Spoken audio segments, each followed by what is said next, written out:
Derechos humanos, declaraciones, categorización, características y generaciones. La Declaración de los Derechos del Hombre y del Ciudadano fue en 1789. Ese contexto era de cambios. Estaba la revolución industrial que transformaba métodos tradicionales de producción en formas masivas de producción industrial vinculadas a la expansión del mercado mundial. Surgían nuevas teorías económicas y políticas como el liberalismo económico, que proponía la no intervención del Estado en el campo de la economía.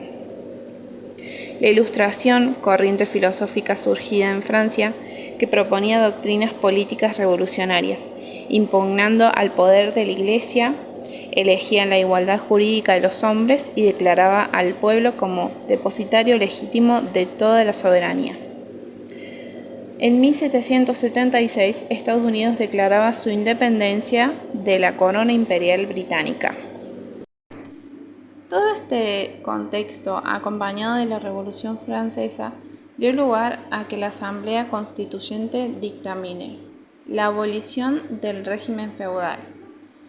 Se suprimieron diezmos, privilegios fiscales del clero y nobleza, los derechos señoriales, y también los revolucionarios franceses proclamaron los derechos del hombre y del ciudadano, garantizando por primera vez la igualdad jurídica de las personas, que tiene como límite a la mujer y al color negro. Declaración Universal de los Derechos Humanos en 1948.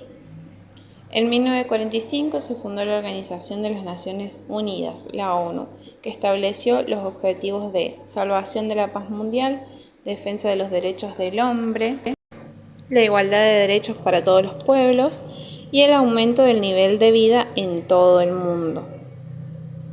Seguido de esto, en 1948 se aprobó la Declaración Universal de los Derechos Humanos, en los que por un lado tenemos el derecho natural y el derecho positivo. Podemos encontrar dos miradas para el derecho natural: la que sostiene que el derecho natural viene de Dios y, por otro lado, la que plantea que el derecho natural deriva de la naturaleza. En cambio, el derecho positivo es el derecho escrito en un contexto histórico que emana el Estado y se encuentra vigente en un momento y lugar dado, por ejemplo, el sistema jurídico argentino actual. En la Declaración Universal de los Derechos Humanos encontramos tres categorías de derechos individuales. Los derechos civiles, que reconocen la privacidad de la vida de la persona, que no puede ser invadida por autoridades estatales. Se funda con el principio de igualdad ante la ley y comprende los derechos de libertad individual, seguridad, libertad de pensamiento y de conciencia, libertad de expresión, de reunión y asociación. Por otro lado está la categoría de los derechos políticos. Se refiere a la participación de los ciudadanos en el ejercicio del poder político, a la participación en el gobierno de la cosa pública, eligiendo o pudiendo ser elegido. Y la tercera categoría es de los derechos económicos, sociales y culturales. Son los derechos de trabajar, recibir igual salario por igual trabajo, gozar de protección contra los efectos de la enfermedad, vejez, incapacidad y desempleo involuntario, percibir el ingreso que asegura una existencia conforme a la dignidad humana. Derechos de primera, segunda, tercera y cuarta generación.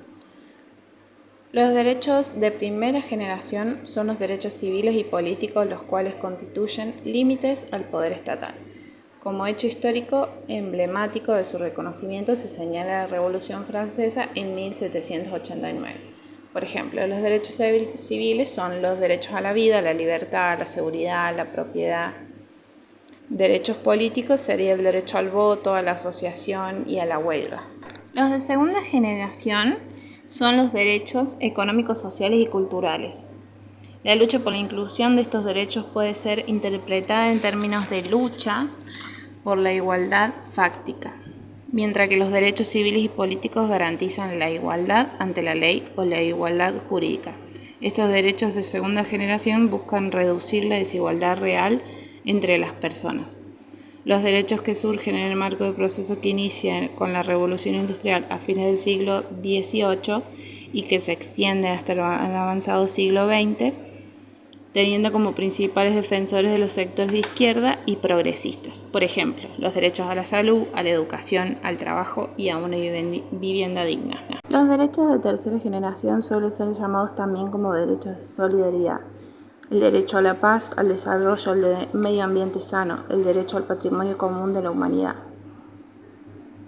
Por ejemplo, el derecho a un medio ambiente limpio, a la paz y al desarrollo. Los derechos de cuarta generación también se los denomina derechos de pertenencia geográfica o protección. Surgen como resultado de la lucha por el reconocimiento de los derechos por las personas que conforman grandes masas de población y que se ven obligadas a emigrar de su comunidad. Derechos de prestación negativa y derechos de prestación positiva. Lo de prestación positiva es cuando los garantes del derecho tienen la obligación de hacer o intervenir en el caso que un grupo familiar sufre inconvenientes respecto al trabajo, viviendas, etc. Los garantes, o sea el Estado, tienen la obligación de asegurar estos derechos cumpliendo una prestación positiva. Y los derechos de prestación negativa suceden cuando la obligación es no hacer o no interferir, por ejemplo, no interferir en los teléfonos sin autorización de un juez, o no realizar detenciones ilegales. Las características de los derechos humanos. Tenemos, por un lado, la universal, que se le reconocen a todos los seres humanos solos por ser seres humanos. La calidad de sujeto titular de un derecho humano, independientemente de su nacionalidad, religión, profesión, creencia política, grupo cultural, étnico o clase social. Otra característica es que son innatos. Son inherentes al ser humano desde el comienzo de su vida. Toda persona tiene atributos inherentes a su dignidad humana o que lo hacen sujeto titular de derechos fundamentales.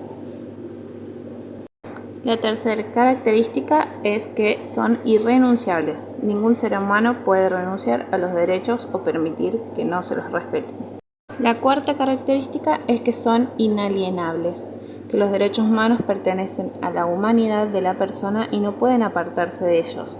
No es posible su enajenación o transmisión. La quinta es que son imprescriptibles.